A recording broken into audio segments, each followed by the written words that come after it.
La Sega Saturn es considerada como la mayor desgracia que tuvo Sega en el mercado de las consolas y posiblemente el primer paso de su caída en ese mercado, y con justa razón, ya que la Saturn es una consola totalmente hecha a base de malas decisiones, incluso pareciera que ni siquiera sabían lo que hacían o no se decidían en lo que querían que fuese la consola, y lo peor es que la consola no estaba preparada para luchar en el nuevo mercado de ese entonces, el mercado de los juegos en 3D, ya que al ser una consola pensada para juegos 2D, Sega tuvo que cambiar todo su ecosistema original para competir en ese mercado, y como consecuencia terminó creando una ensalada totalmente mal hecha. Hola, ¿qué tal? Soy Ángel, el León, y este es el segundo vídeo de esta serie de explicación del hardware de consolas. En esta ocasión, hablaremos de la Sega Saturn, tal y como dije en el vídeo del hardware de PlayStation. Pero antes de continuar, tengo que aclarar que en este vídeo, no acepto fanboys tóxicos, y esos fanboys de los que hablo, son obviamente a los fanboys de Sega, pero hablando sobre los fanboys de Sega, tengo que decir que estos fanboys tienen una percepción de la realidad totalmente alterada sobre la Sega Saturn. Y sí, hablar sobre la Sega Saturn, no, es sencillo, los fanboys de Sega tienen a la consola en un pedestal como si fuera la mejor consola de todos los tiempos, incluso llegan a decir que es muchísimo mejor que la PlayStation en todos los sentidos, cuando en realidad es que eso es totalmente falso. Hablar de Saturn es enfrentarse a una hipérbole, y que es hipérbole. Consiste en el agrandamiento, o la exageración de los rasgos, o las magnitudes atribuidos a un referente o a una situación. A lo que quiero llegar es que los fanboys de Sega han provocado una inmensa cantidad de exageraciones sobre las capacidades de Saturn. Esto también está atribuido, por su odio a la marca PlayStation, un odio que técnicamente es compartido por los fanboys de Nintendo, y también de los de Xbox. Un odio que en mi opinión es un poco injusto,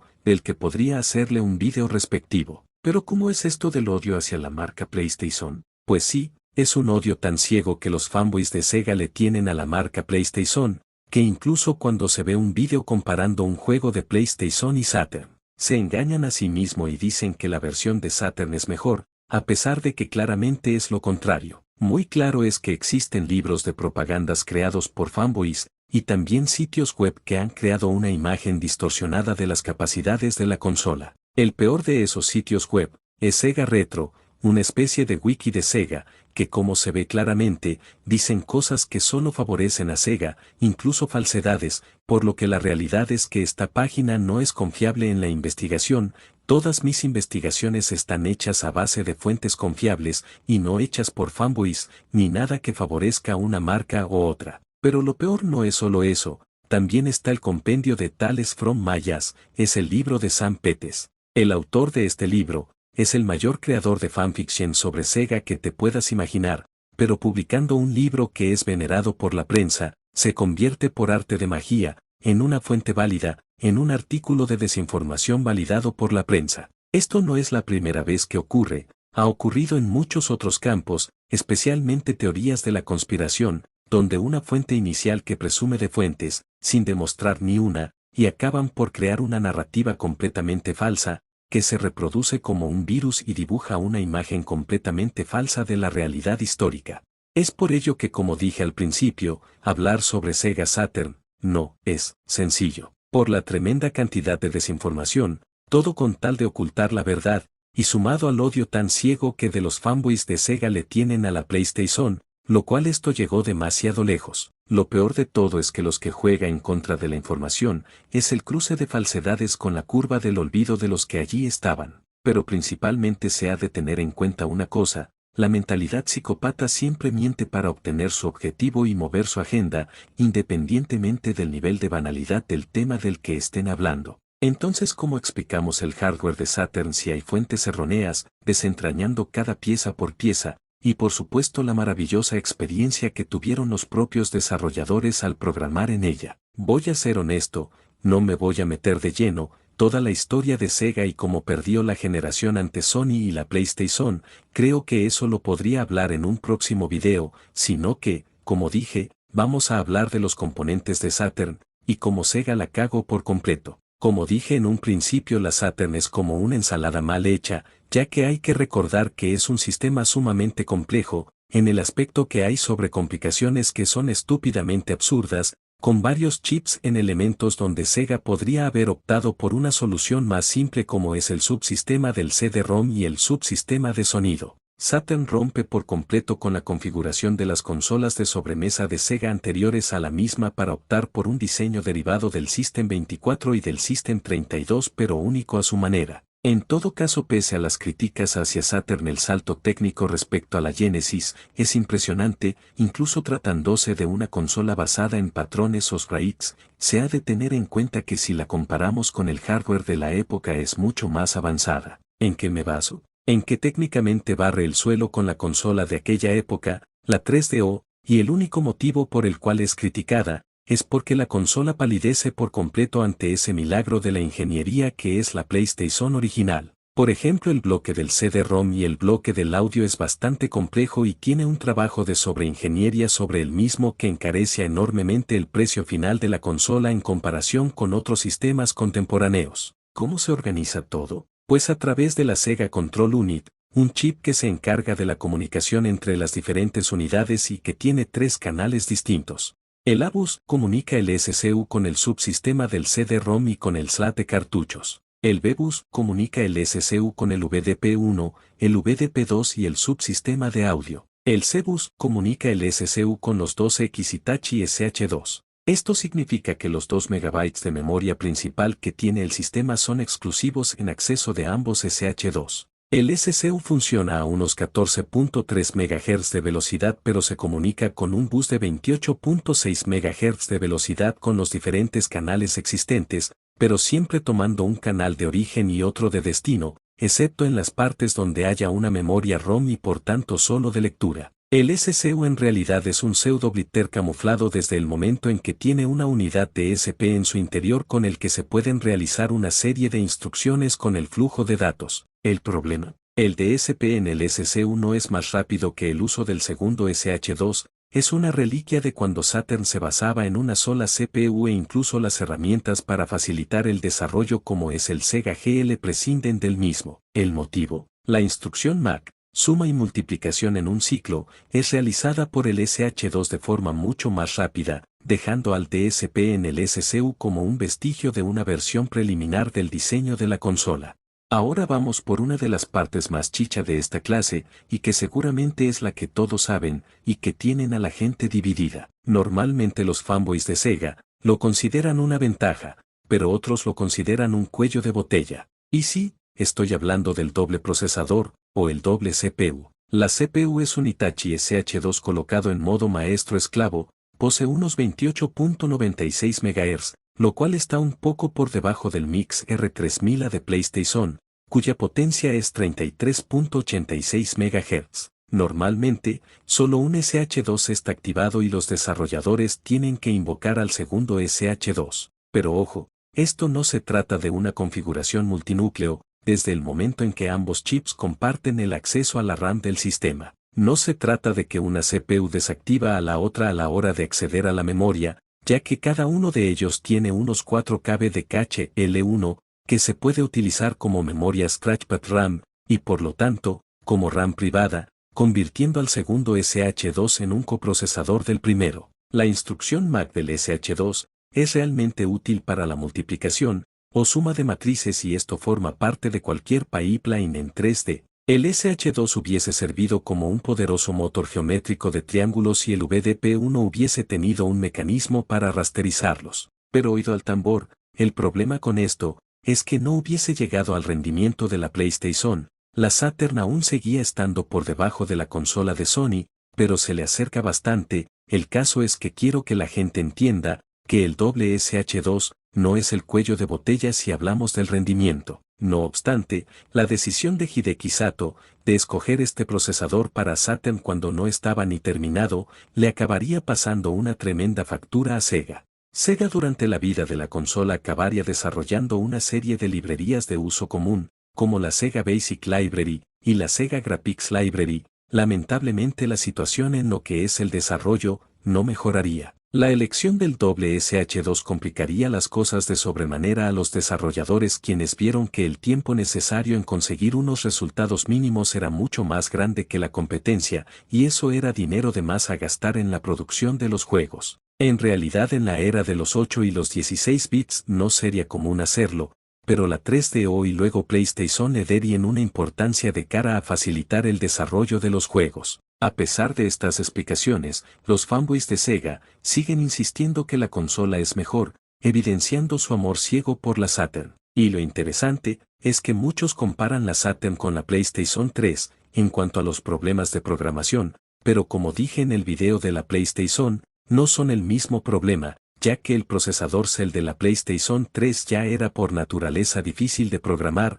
en el sentido de que se debía tener mucho tiempo para dominar las características del procesador, como lo ha hecho algunas desarrolladoras como Naughty Dog o Santa Mónica Studios. Pero con la Saturn, no es el caso, ya que, como se ha dicho, y lo digo de forma directa, la consola es como una ensalada mal hecha, a base de malas decisiones. Los problemas de Sega con Saturn influenciarían enormemente en una serie de decisiones tomadas en Dreamcast, donde Sega buscaría tener una consola donde los editores y desarrolladores independientes pudiesen portar los juegos con toda facilidad y sin complicaciones. Ahora sí, hablaremos de uno de los componentes que en verdad sí atrajo problemas a la Saturn, casi igual que el doble procesador, el VDP-1. El VDP-1 es un generador de sprites, pero es diferente en funcionamiento al de la Sega Genesis. Su funcionamiento se puede comparar al del Maria de la 7800 en el hecho de que tenemos una lista de pantalla a partir de la cual se genera la imagen,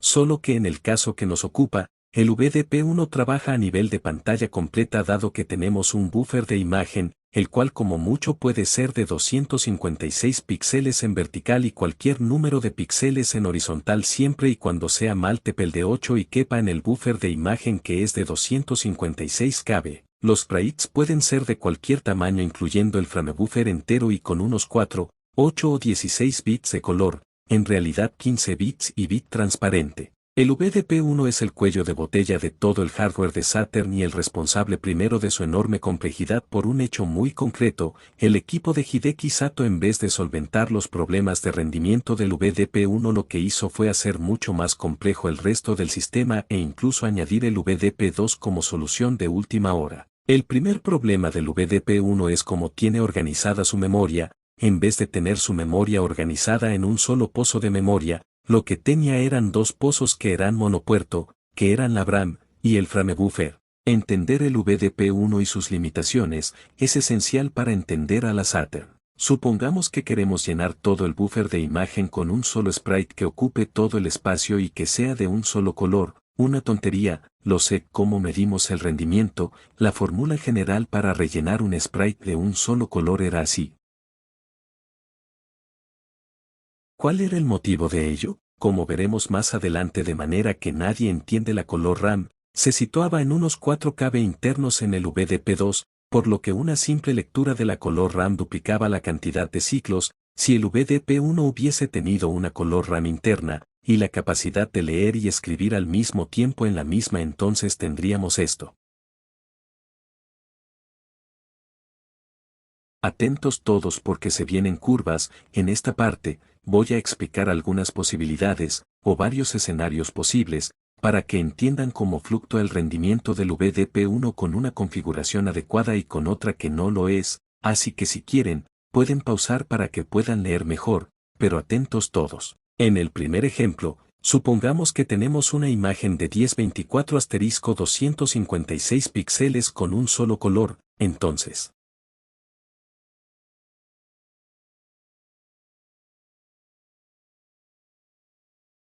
si el VDP1 tuviese la color RAM en su interior, entonces,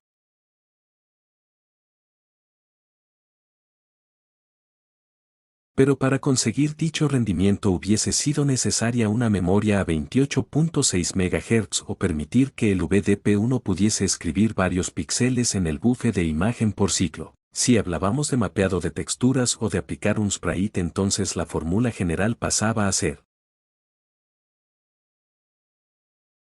en el caso de haber tenido la color RAM en el VDP1, entonces la fórmula de rendimiento hubiese sido Pero lo realmente interesante es la tercera parte de la fórmula. Los 5 ciclos eran la latencia de acceso a la VRAM, la carencia de una cache de texturas dentro del VDP1 en comparación con PlayStation y Nintendo 64 era el mayor hándicap de la máquina de Sega. Con unos cambios muy simples Sega Saturn hubiese sido altamente competitiva contra PlayStation y Nintendo 64 a nivel técnico.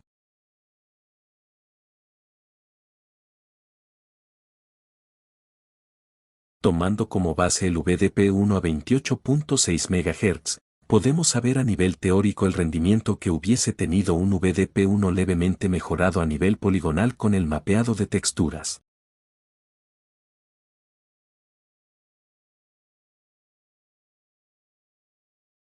Estos son polígonos por segundo, con mapeado de texturas y cada uno con un tamaño de 8 por 8 píxeles, lo que nos da las siguientes tasas de relleno.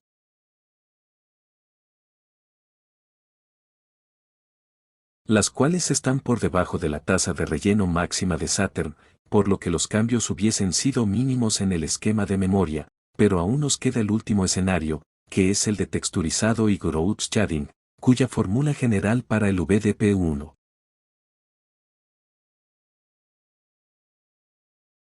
Si se fijan con atención, es una recursión de la misma fórmula, por lo que podemos sacar una tabla de rendimiento con los otros 3 escenarios con los VDP1 mejorados.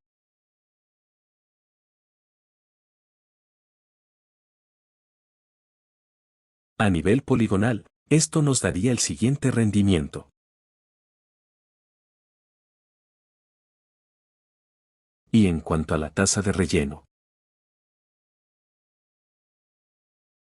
¿cómo se justifican estas cifras tan bajas? El equipo de Hideki Sato no planteó que el VDP1 se encargase de dibujar toda la escena sino solamente el plano de sprites y de polígonos dejando el resto del apartado gráfico como son los fondos al VDP2. No obstante, el rendimiento del VDP1 no es solo inferior al generador de sprites del System 32, en el que parecía basarse sino también al System 24. Aquí tengo las especificaciones del System 24. Pueden pausar si quieren leerlos. La única ventaja era el hecho de incluir sombreado growth y mapeado de texturas, pero el motivo por cual no se podían alcanzar enormes tasas de relleno como en el System 32, era que la máquina recreativa de Sega tenía un ancho de banda realmente increíble que permitía esos 300.000 sprites, pero Sega por motivos de costes en Saturn optó por limitar al máximo al generador de sprites. Esto de cara al 3D tuvo unos efectos horribles y nefastos, sobre todo si tenemos en cuenta que los polígonos rasterizados en realidad no son más que sprites. El otro gran error, no dar soporte a triángulos, el cual es la forma básica para el renderizado en 3D y la que se acabó estandarizando. Esta carencia hacía que los desarrolladores tuviesen que remodelar por completo los personajes con efectos estéticos realmente malos en los juegos en 3D, y es que el triángulo es el polígono básico a partir del cual generar el resto de figuras geométricas. VDP1 podía manipular sin problemas los sprites a niveles nunca vistos en otra máquina en 2D, pero para el nuevo mercado que se avecinaba, obviamente estoy hablando de los juegos en 3D, ahí sí tengo que decir que Hideki Sato y su equipo se equivocaron totalmente. Por otro lado, ¿de dónde salen los 70 ciclos iniciales? En el caso del VDP1 la VRAM está dividido en 2 memorias distintas que son la VRAM y el framebuffer. El framebuffer son 2 memorias de 256 KB que hacen de front buffer y back buffer y son conmutables en su función. El bus de escritura está conectado al VDP1 y el bus de lectura al VDP2, pero dicha memoria es de un solo puerto, por lo que cuando el VDP1 o el VDP2 están accediendo a una memoria la otra parte no puede. Esto hace que Sega tenga que colocar 2 chips de memoria. La VRAM, por otro lado, almacena la lista de pantalla, junto a los mapas de texturas y a los mapas para el sombrado growth, en unos 512 KB. Cada elemento de la lista de pantalla tiene asociados unos 32 bytes de la VRAM, aunque un objeto puede ocupar varios slots de 32 bytes en la VRAM debido al mapa de texturas y al mapa para el growth.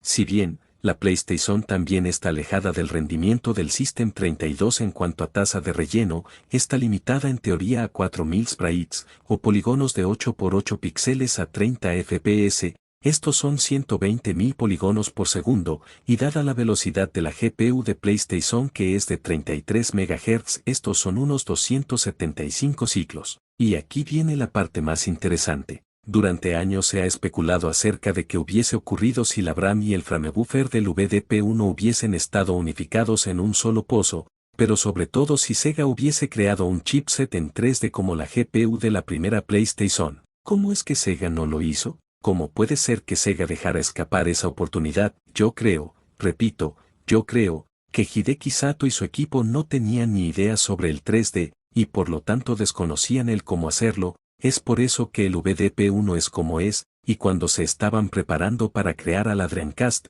fueron a compañías externas, ya que Hideki Sato no sabía cómo realizar un chip para el 3D a tiempo real.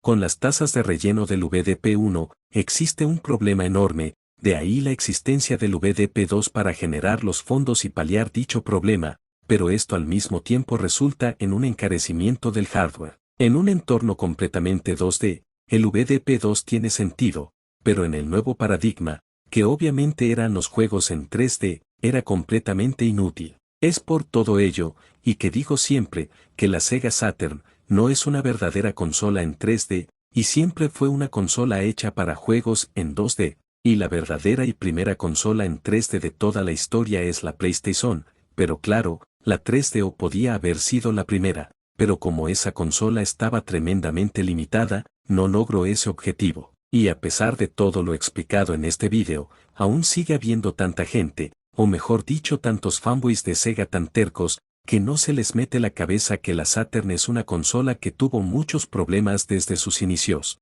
y hay gente que la presume, como la mejor consola del mundo, que es superior en todo a la PlayStation, etc. Cuando en realidad, eso está muy lejos de la realidad, pero como dije al principio del video, el odio tan ciego que los fanboys de Sega le tienen a la marca PlayStation es tal, que hacen lo posible por tratar de buscar muchas vueltas, para hacer ver que la Saturn es mejor en todos los sentidos a la PlayStation. Aquí les tengo un ejemplo perfecto de un comentario que encontré hace poco cuando estaba viendo un video del usuario Facu Peralta, el cual es este.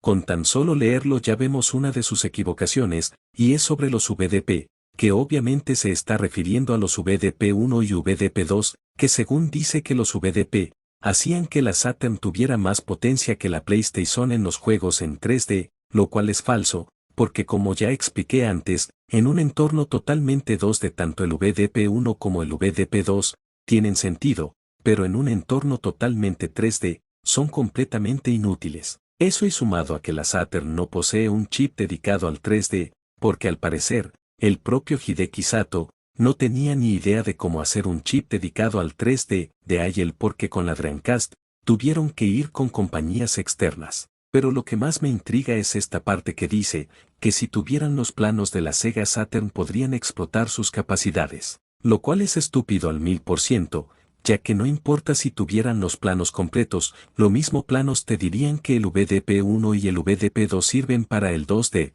Por cierto, aquí está hablando del Virtual Fighters 2, y eso me hace recordar algo, que es el momento de hablar del tema de los ports. La versión para Saturn de Virtual Fighters 2 también es un milagro técnico, especialmente por lo difícil, o mejor dicho, por lo inútil que es la Saturn para juegos en 3D. Pero solo se queda hasta ahí, como milagro técnico, ya que a primera vista, se ve impresionante, pero eso se debe a que la Saturn tuvo suerte de que nunca se lanzara una versión para PlayStation, ya que, si hubieran lanzado una versión para la PlayStation, les puedo asegurar que esa versión hubiera sido superior a la versión de Saturn, por tres buenas razones. La PlayStation tenía un chip dedicado al 3D, la PlayStation daba soporte a triángulos, los cuales permitían tener perfectos modelados en 3D, la PlayStation al tener una cache de texturas, poseía una tasa de relleno 3 veces superior a la de Saturn, como ya expliqué en el vídeo de la PlayStation.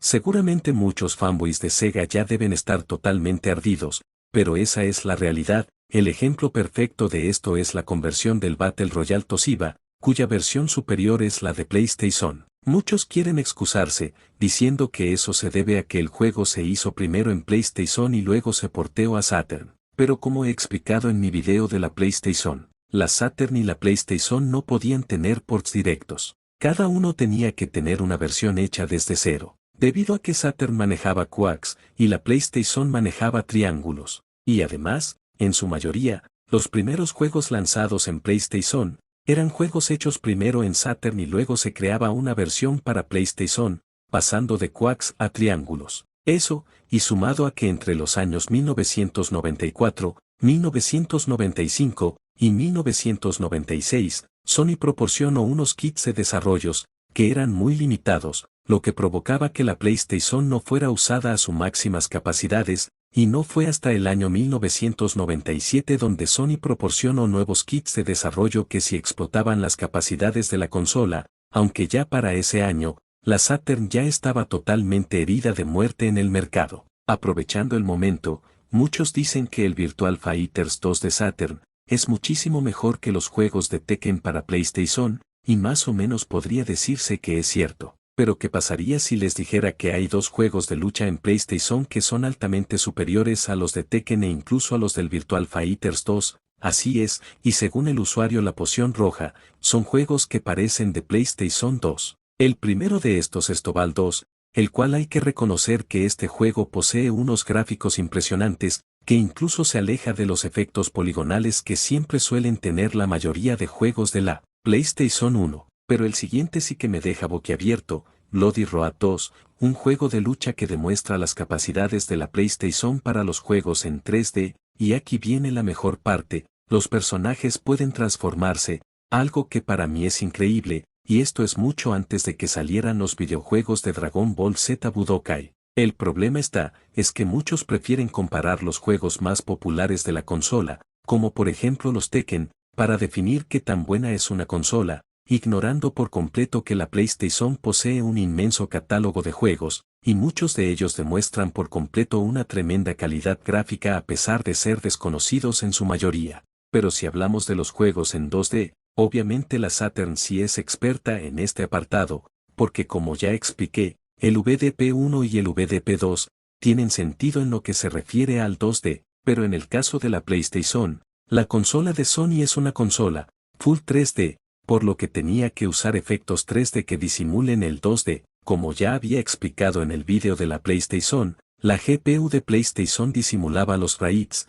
dibujando triángulos, por lo que los juegos en 2D tenían que ser rehechos desde cero, para la PlayStation. Es por eso que algunos juegos en 2D de PlayStation a veces no se veían bien, porque eran falso 2D, y presumiblemente los desarrolladores no dedicaban el tiempo suficiente para replicar los mismos detalles en la consola, lo cual, esto me lleva a pensar, que durante ese tiempo, tanto la PlayStation, como la Saturn, estuvieron siendo mal utilizadas. ¿A qué me refiero con eso de que mal utilizadas? Me explico. En el caso de la PlayStation, debido a que el 3D era algo nuevo para los videojuegos, tuvieron que lanzar juegos en 2D en la consola, en parte debido a que los desarrolladores aún no se acostumbraban a ese nuevo mercado, y tengo que decir que incluso pasaba lo mismo con Nintendo 64. En teoría ese no era el tipo de juegos que se supone que la PlayStation debía mover, los juegos que tenía que mover la consola siempre debieron ser 3D, y lo mismo ocurre con Saturn,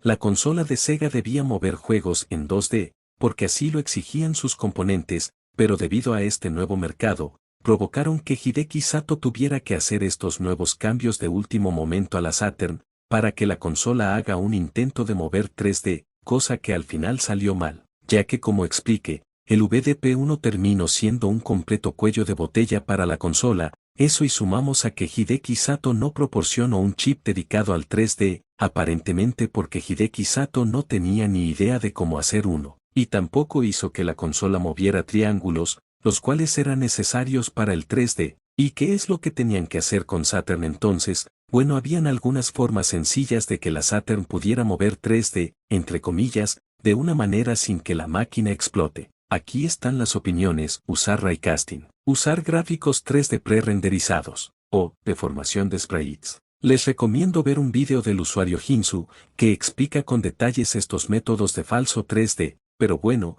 estos métodos de falso 3D eran la única forma de que Saturn pudiera mostrar 3D en muchos de sus juegos, o en el peor de los casos, crear una versión desde cero para la máquina que use estos elementos. El primer ejemplo es el raycasting, cuyo método de falso 3D ya había sido utilizado en juegos como Wolfenstein 2 o el juego Doom. Pero uno de los mejores ejemplos es el fondo 3D pre-renderizados, que si bien es verdad que en PlayStation también los utilizaban, como en los Resident Evil o en Final Fantasy, la Saturn también los utilizaban, por eso no vale mucho la pena comparar Resident Evil de ambas versiones. Pero creo que el más llamativo, y el que seguramente los desarrolladores utilizaban para crear un 3D disimulado, es la deformación de sprites, o distorsionamiento sprites. Esto ya lo mostré en el vídeo de la PlayStation, pero de todas formas lo mostraré. La versión de Saturn de Tomb Raider no está hecha totalmente 3D, sino que en realidad todos los escenarios son en realidad sprites distorsionados.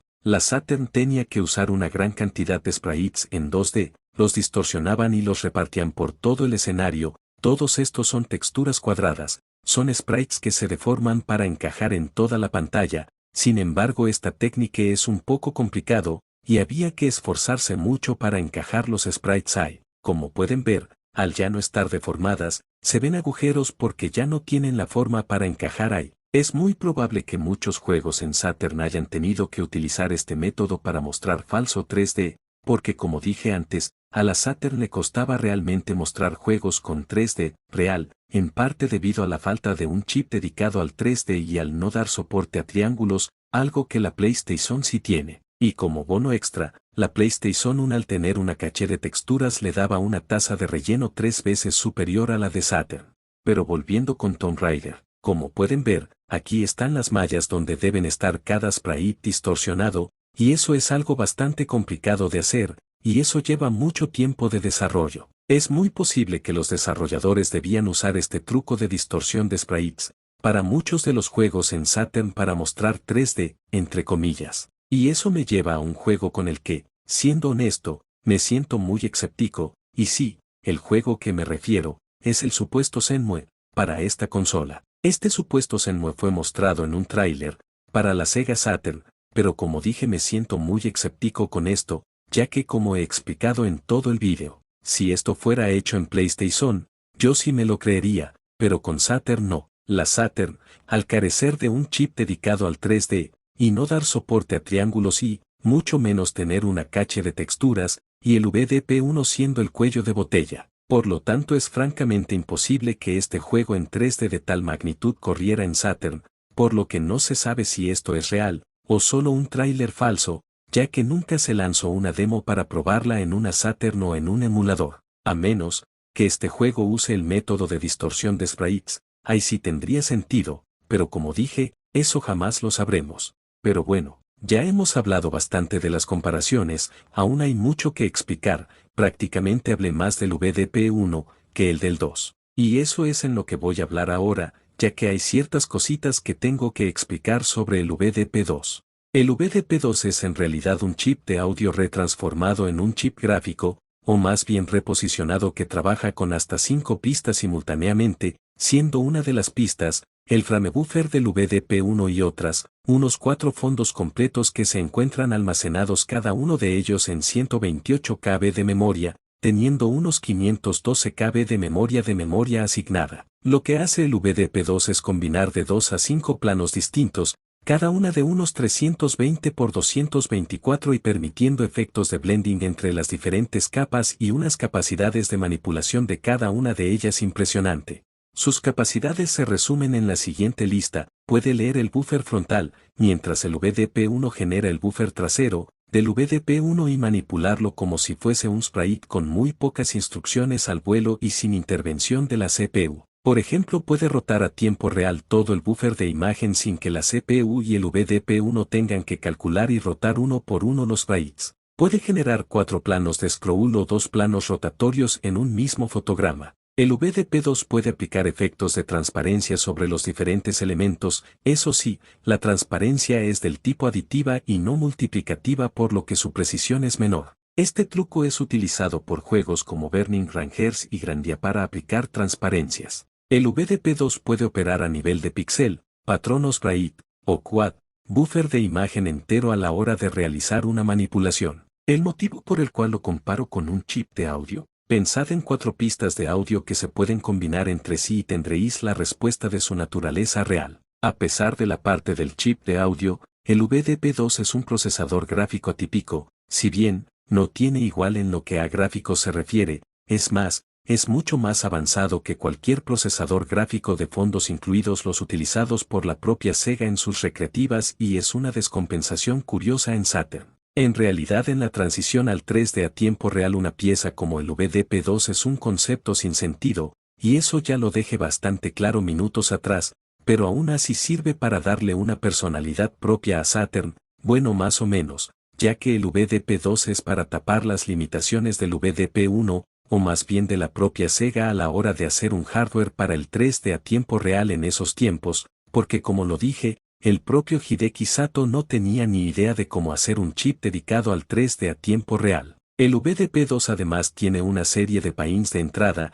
esto es importante porque es posible a través del SLAT para la tarjeta del video CD enviar los bloques de los fotogramas que la tarjeta del video CD va descodificando al vuelo. Eso sí, la tarjeta del video CDS sí puede conectar a su puerto de expansión correspondiente pero no utiliza el bus A ni el bus B. Simplemente cuando el SH que es el controlador del CD-ROM encuentra una pita video CD envía los datos a descodificar al puerto de expansión PEG donde se puede colocar dicha tarjeta y de ahí va enviando los bloques codificados al VDP2 para que éste los muestre como una capa más. En ese ambiente no hay ningún tipo de interactividad pero es curioso recalcar cómo el VDP2 tiene una serie de pins de entrada donde colocar un fondo adicional desde donde operar. El otro elemento interesante relacionado con el VDP2 es el SLAT de cartuchos. Este está conectado a 2 buses, en primer lugar al bus A, por lo que puede ser accedido por el SCU para pasar datos a B o C, y por el otro tiene la misma conectividad con el VDP2 que la tarjeta MPEG. Hubiese sido posible un chip de expansión. Esto lo explicaré más adelante cuando hable del Saturn V08, en todo caso, el VDP2 es un generador de fondos impresionante y convierte a Saturn en una bestia parda de las dos de que solo sería superada a base de tasa de relleno por consolas posteriores. La enorme ventaja que tiene el VDP2 es su mayor ancho de banda y por tanto el hecho de poder dibujar la escena a 28.6 píxeles de tasa de relleno. Sea cual sea el caso, en Saturn, el hecho que el VDP2 sea el que esté conectado a la salida de video hace que no sea posible prescindir por completo del VDP2 en la composición de la escena. Para terminar y sobre el SLAT de cartuchos, dado que su memoria pertenece al bus A y no al B ni al C, en realidad queda como una memoria de reserva para ambos lados con tal de paliar los tiempos de carga de la consola en ciertos escenarios.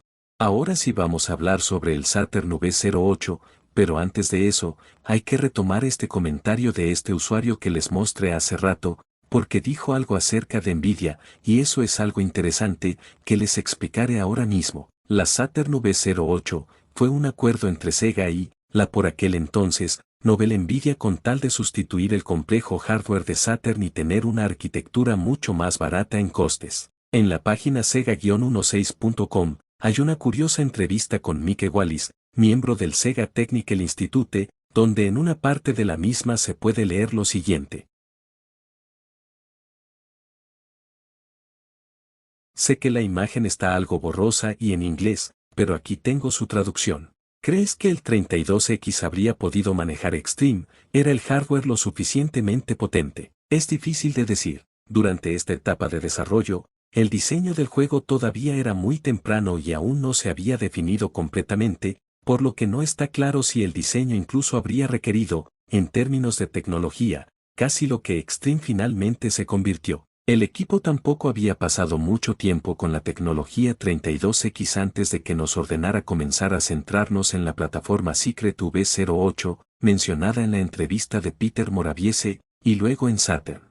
La plataforma secreta V08, y el medio nos hace referencia a otra entrevista, una con Peter Moraviese, donde también se menciona dicha plataforma en una entrevista concedida al medio. Y sí, sé que la página está borrosa y en inglés, pero ya la traducí totalmente, no se preocupen, aquí está la traducción. Sega supuestamente tuvo un montón de títulos en varias etapas de desarrollo cuando se suspendió el Genesis. ¿Viene a la mente alguno en particular? La zona US, Kamix y un juego que se cortó, pero se llamó tentativamente Sega P de los últimos títulos que se conceptieron en la Genesis. Incluso Sonic X-Treme fue concebido como un título de 32X inicialmente, aunque se trasladó a través de varias encarnaciones a Saturn y el súper secreto e inédito de Saturn V08 en el que estábamos trabajando por un tiempo con Nvidia. Nuestro enfoque fue mucho en pasar a 3D desde que AM2 hizo el primer juego de combate Virtue. Fue una transición difícil para mucha gente y hubo muchos conceptos que murieron en la vid. Entre otros, había un diseño Lite 3D RTS que colaboré con Hirokazu Yasuhara, que Pikmin terminó pareciendo inquietantemente similar a años después. Bueno, ya tenemos nombre para el proyecto, y por lo que vemos se trataba de una versión de Saturn en la que Nvidia estaba metida. Sin embargo, ¿qué relación pueden tener Nvidia con Sega? Bueno, Nvidia había desarrollado por petición de Sega un chip llamado NV1, fue el primero que hicieron, con la misma forma de renderizado que Saturn con tal de facilitar las conversiones de juegos de Saturn a PC. La idea era no solo reemplazar el VDP1, sino también el complejo chipset de audio de la consola. El procesador NV1 fue fabricado por SGS Thomson Microelectronics, bajo el modelo STG2000. Fue una tarjeta multimedia PCI lanzada en 1995 y vendida como Diamond Day 3D. Presentaba un núcleo de gráficos completo 2D y 3D basado en mapeo cuádruple de texturas, con una RAM, y con una tarjeta de sonido de 32 canales y 350 MIPS integrada y 2 puertos compatibles con Sega Saturn. También tenía un puerto para joystick que requería de un adaptador de RJ45 a DB15. Pero, como siempre todo tiene un bendito pero, lo que Sega le pidió a Nvidia era una variación que le permitiese sustituir el VDP1 y ser perfectamente compatible. El objetivo no era una sucesora de Saturn sino una Saturn no cost, y quién sabe si algo más potente. ¿Cómo terminó la historia? Bueno, ustedes ya deben tener una idea de cómo será el final, pero igual lo contaré. Suzuki, a quien no le gustaba el hardware de Saturn, tenía unas presiones increíbles para portear Virtua Fighter 3 del Model 3 a Saturn, algo que resultaba imposible por las razones que obviamente ya expliqué en este vídeo. Suzuki rechazó por completo el concepto de la Saturn V08, al pedir un sistema con la capacidad de trabajar con triángulos, que técnicamente sería la PlayStation como ejemplo, matando por completo el proyecto. En realidad Saturn V08 era un proyecto interno de Sega América, que quería recuperar el liderazgo pero no podía hacerlo con Sega Japón limitando la cantidad de consolas que se fabricaban. Es más, Kalinske creía que el boom de Sonic estaba fresco y ante la negativa del equipo de Uji Nake de hacer un Sonic decidieron hacer el suyo propio, el nunca lanzado Sonic X-Treme que empezó su desarrollo en la Saturn V08, para ser trasladado a la Saturn estándar, y más tarde y caer para siempre en el olvido. Otro de los bulos de los medios respecto a Saturn fue el llamado Project Eclipse. Afortunadamente, esta imagen tenía buena resolución para poder traducírselas, y dice lo siguiente.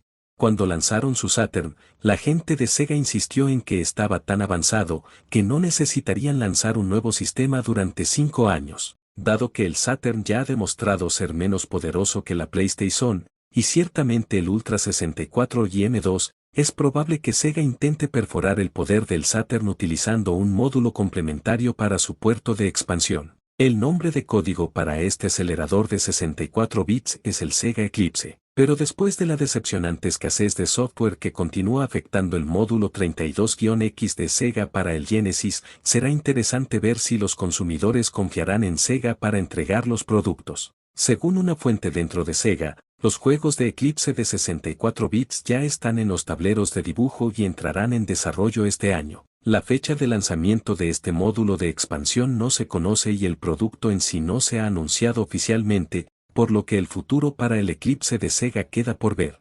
Con esas palabras, ya se dejan en claro cuál de las dos es la más potente. A finales de 1995, se empezó a hablar del mismo para ser resucitado en 1997 de nuevo. Se hablaba de que era para la segunda parte de Tomb Raider, dando a entender de nuevo que Saturn no podía competir de tú a tú con PlayStation y necesitaba parches de hardware. Cuando el juego se canceló para Saturn, que en realidad nunca estuvo en desarrollo para la misma, se fueron al garete los rumores sobre el add-on. También se comentó de que el add-on tenía que servir para ejecutar Virtua Fighter 3 en Saturn, versión que nunca hemos visto y que después de tantos años, dudo personalmente que exista. Es más, la propia gente de AM2 llegó a confirmar su inexistencia. Muchos rumores han surgido acerca de la misteriosa versión de Saturn de Virtua Fighter 3, que iba incluso a utilizar un cartucho de actualización de hardware. ¿Nos podrías dar alguna información acerca de cómo el Virtua Fighter 3 de Saturn se estaba desarrollando y hasta dónde se llegó? No he oído jamás nada acerca de la actualización de hardware que mencionaste,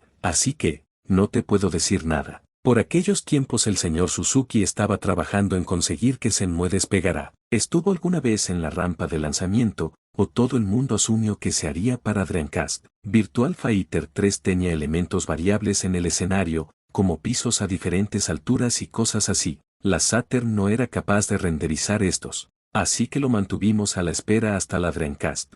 Esto es una hostia muy grande a los medios de la época. Sabemos que Virtua Fighter 3 no existe en Saturn, nunca nos han demostrado su existencia, pero supuestamente Shenmue sí que tuvo un tiempo de desarrollo en Saturn e incluso tenemos un video del mismo. Pero ustedes ya saben sobre mi deserción sobre este tráiler, el cual no sabemos si de verdad es real o solo es un tráiler falso prefabricado. Sin embargo, hay algo más que no mencioné. Las malas lenguas afirman que el juego corría entre 12 a 15 FPS y que no era viable realizarlo en dicha consola, especialmente con Dreamcast a la vuelta de la esquina. Fue en 1997 cuando muchos de los juegos ya en 3D y en desarrollo de terceros empezaron a cancelar por completo las versiones para Saturn. Sega no tenía ningún interés en seguir vendiendo Saturn porque le provocaba pérdidas. La consola tenía versiones técnicamente inferiores que no dejaban en buen lugar a la consola y por si fuera poco la sucesora estaba a la vuelta de la esquina. Saturn había nacido muerta y Sega la había mantenido viva mientras desarrollaba una sucesora con cara y ojos. Cuando Sega tuvo el hardware finalizado es cuando decidieron descartar a Saturn, una consola que fue odiada incluso dentro de la propia Sega. Ya para finalizar con este video, faltaría mencionar otro de los intentos de Sega América de intentar levantar Saturn, y es el Sega Pluto, una versión de Saturn con el Netlink, modem de la consola, de serie. El objetivo era apostar por el juego online, que empezaba a ser incipiente como factor diferencial respecto al resto de sistemas, y poder salvar a Saturn, pero la decisión de Sega Japón de apostar por Dreamcast era ya irrevocable en aquel momento, y Sega América tuvo que echarse hacia atrás. Bueno, la realidad es que Sega Japón, después de considerar a Sega América como una piedra en el zapato, y una división rebelde, decidió purgarlos por completo. La Sega Saturn fue sin duda la mayor desgracia que ha tenido Sega en el mercado de las consolas y posiblemente el primer paso de su caída. En ese mercado, una consola hecha a base de malas decisiones y por mucha incompetencia, lo que provocó que la Saturn fuera una consola que no se entiende ni a sí misma. No era un rival para la PlayStation, cuya consola es considerada la verdadera y primera consola en 3D de la historia. Saturn francamente no tuvo oportunidad contra la PlayStation tanto en potencia como en programación. Al final la consola terminó siendo una ensalada mal hecha, que solo provocó pérdidas a Sega. A pesar de todo, esta consola tiene una comunidad bastante grande, y muchos fanboys de Sega que la aman. Sin embargo, como lo he dicho muchas veces, estos fanboys son completamente tóxicos, simplemente aman a Saturn solo por el hecho de odiar a la PlayStation, simplemente por ser hecha por Sony. Y se nota bastante que hacen un increíble esfuerzo psicópata de hacer ver que la consola es mucho mejor, a tal punto de que en YouTube no puedes ver ningún comentario que siempre diga que las versiones de Saturn son mejores, a pesar de que obviamente se ve que no es así. Esta comunidad está totalmente ciega. La Dreamcast es el ejemplo perfecto de cómo Sega aprendió de sus errores con Saturn, una consola que es mucho más fácil de programar, pero al final terminó siendo menos potente que la PlayStation 2, de la cual hablaré en un posible futuro video. Y eso ha sido todo el video. Tengo que decir que este video fue muy difícil de hacer, por la cantidad exagerada de información falsa que hay por todo internet, pero la tardanza valió la pena, así que den pulgar arriba si les gustó el video. Por favor valoren este gran esfuerzo que hago. Para el siguiente video hablaré de la Nintendo 64, tengo que decir que aquí no me mataré tanto investigando sobre esta consola. Muchos culpan sus cartuchos, aunque los cartuchos son en realidad la punta del iceberg. Pero bueno, yo me despido, adiós y hasta la próxima.